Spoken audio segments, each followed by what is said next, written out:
Hey guys, I'm changing my plugs here today because they really need doing, and I figured that would be a good opportunity to maybe speak about a topic that's pretty prevalent here in the automotive space. We'll put this on the floor, because this is what actually a lot of mechanics end up doing in their spare and free time. They end up having to work on either their own stuff or stuff of other people. It's kind of windy out today. I have no idea how the mic is picking that up. I'm just hoping that isn't too bad. Okay, those are not coming out the way that I want them to. So we gotta, these Toyota connectors are synonymous for braking these kinds of conditions. So I'm just gonna carefully lift that guy and just hope to all hell it doesn't snap or anything. There we go. That worked. So side work, and a lot of guys turn wrenches full time during the week at the dealership or wherever it is where they're working, at an independent shop. And then on the weekends, end up fixing their own stuff or fixing other people's stuff. The neighbors are out doing fun stuff while I'm turning wrenches on my own car. But, that's just the reality of stuff. It's not even, most of the time, it's not even because it's not even a money thing. Most of the time, it's just because, hi. Ja, klar, natürlich. So sorry about that, guys. I just got interrupted actually there for a second. A neighbor came out to ask me a quick little question, and I had to adjust my camera angle because there's now a car parked next to mine where I had my camera set up. For work like this, I don't pull the car into the shop, and so you guys are gonna have to sort of make do with watching me work with my hands. But anyway, as I was saying, a lot of us, we end up working on the weekends on either our own stuff or on friends or family's cars or even on complete strangers' cars doing side work. And, a lot of the times it's not even a money thing, it's just because we get asked to do stuff. Obviously, a lot of the time it is a money thing. By the way, you guys looking for a cool ratchet for specifically changing spark plugs? I really like these. Oh, come on. That's the only thing I don't like about them, but usually these Snap-on multi-point heads are really cool. I'll show you in a second why I really like those. Once the plug's loosened, you can actually just click that head off. Now you got a speed handle, because for small stuff like this, I usually don't break out the power tools, because as you can see here, I'm not really losing that much time doing it with hand tools. But I digress. Oh, geez. These have been here. Yeah, this is the reason why I'm changing them, because these have been here a really long time. And hey, would you look at that? I actually, on accident, ordered the right plugs for this engine. Anyway, side work is something a lot of mechanics do, a lot of technicians do. It's, there's positives and negatives to that, as there is to everything in life. I figured I'd just give my 2 cents on what to look out for, and specifically, I think the biggest topic in the whole side work space is, how do you price yourself? One of the things I'd really recommend you not do, especially if you're turning wrenches full-time at the dealership anyway, is underprice yourself. And whilst underpricing yourself, taking on work that, oh, that's kind of tight, that you have honestly no business doing. For example, I had a buddy who was having a spout of financial issues. I think everyone can relate to that. People go through stuff like that all the time. Just checking to see if there's any oil, but no, those are fine. Yeah, people go through financial difficulties and stuff like that, and us mechanics and technicians, we're not immune to that, so it happens to us as well. These are in fact the right plugs. Cool. And I had a buddy who started taking on a lot of side work, but he wasn't smart about choosing the kind of side work that he was doing, because he would take on absolutely everything. You know, everything from brake jobs to oil changes to timing chains out in the driveway. He was one of my work colleagues at my former dealership, and so every day we'd turn wrenches professionally on customer cars together, and on basically every day he'd clock out at work and go straight to working on other stuff. And for the most part, what he was doing was okay. You know, he was just sort of working on older vehicles that needed stuff like spark plugs, stuff like this, or filters, fluids, brakes, you know, nothing too crazy. Small tangent here. When I was an apprentice at BMW, I was actually taught not to touch the ceramic part of plugs. I heard a bunch of reasons why. I kind of forgot, but you know, the practice is still in me. So, any of you guys out there know why you shouldn't do that? I mean, from what I can recall, it's basically because the grease and like the oils on your fingers can contaminate the ceramic insulator of the spark plug, and on certain engines with certain temperature profiles that could become a problem. Back to my buddy. He was doing a lot of side work, and he was pricing himself pretty, I'd say pretty cheap, because he wanted to get as much work in as possible. Now, I told him pretty early on during that process that I didn't think that was the smartest idea for him to be doing, specifically because he was taking on a lot of work that he had no business doing.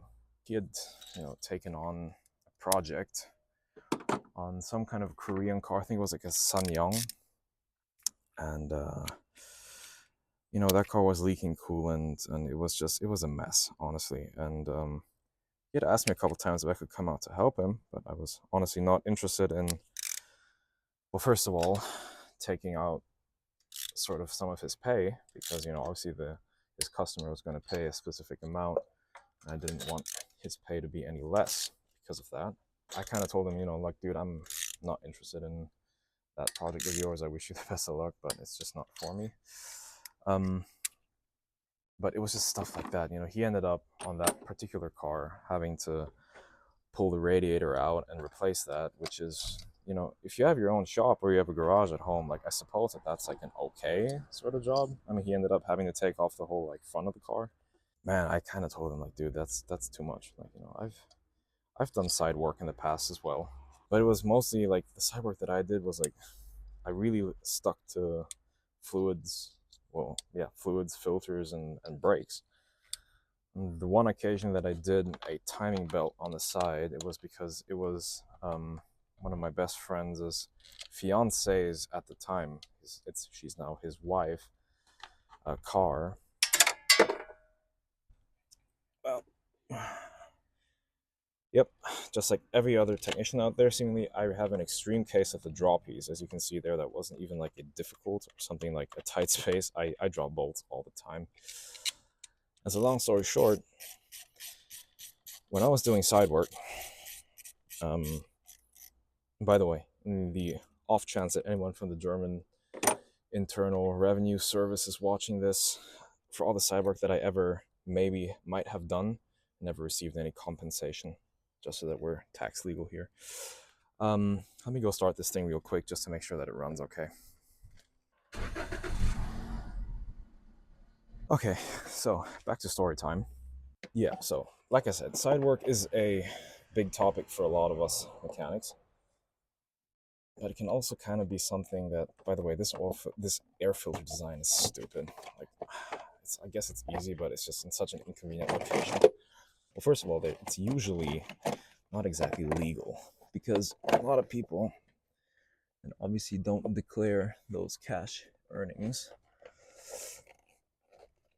and you know, that's obviously a no-go. But a lot of people also get bit by the fact that they start taking on stuff that they shouldn't. And the reason for that is because, well, you know, first of all, it's pride. You know, mechanics are prideful people. So sorry about that, guys. I got interrupted again, and I kind of forgot that I was recording for a second there. So I'm gonna wrap this up. out here, and then we're gonna go back into the shop and I'll carry on talking about this here topic that I've been talking about. So actually, I figured before I head back into the shop, I was gonna take the car out for a test drive because I just put in new plugs and I kind of noticed that I just started the engine up real quick, and the engine was cold. By the way, that's a good practice to change plugs on a cold engine if you can. I understand that sometimes at work it's just not possible, but if you're going to replace your own plugs, try to do them cold, especially if you have aluminum heads. It just avoids or prevents you stripping out stuff. I hope my phone mount will actually will hold the phone enough on this drive. And the reason that I want to drive the car real quick is because I just want to avoid the new plugs being fouled real quick.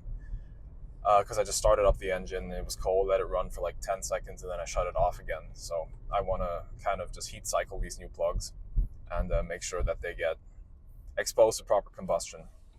What I'm trying to get at here, because I'm noticing that I'm kind of rambling a bit in this video, but if at all possible, you really should try to focus on, or focus your side work on doing stuff that is within your reach and is probably just quick and easy. For example, as you just saw in this video, doing plugs and air filters, or oil changes and oil filter changes, or maybe even if you're feeling really spicy and you know what you're doing, brakes can be pretty lucrative, because all of that is stuff that, especially on older cars, people don't want to have to spend dealership or shop money to maintain their cars, and if they can't do it themselves, having a mechanic come by and do it at your place is actually a pretty attractive proposal. Sorry, I keep having to adjust the camera. I have no idea how that's going to turn out. But anyways, I'd focus on that stuff. The quick and easy stuff, oil changes, basically maintenance, maybe brakes. Whenever I do help out friends and family, and I'll later on get to why I only do friends and family at this point, it's just quick and easy stuff. Oil changes, brakes, the basics. Okay, I'm noticing that I'm not really good at driving and talking. Maybe it's just this topic. So I'll bring the car home and then we'll continue this conversation when I'm back in my shop. So anyways, I'm back in the shop. Please excuse the mess in the background. I just sort of this is the tool bag that I use when I just need to grab tools out of the box to go work on the car outside.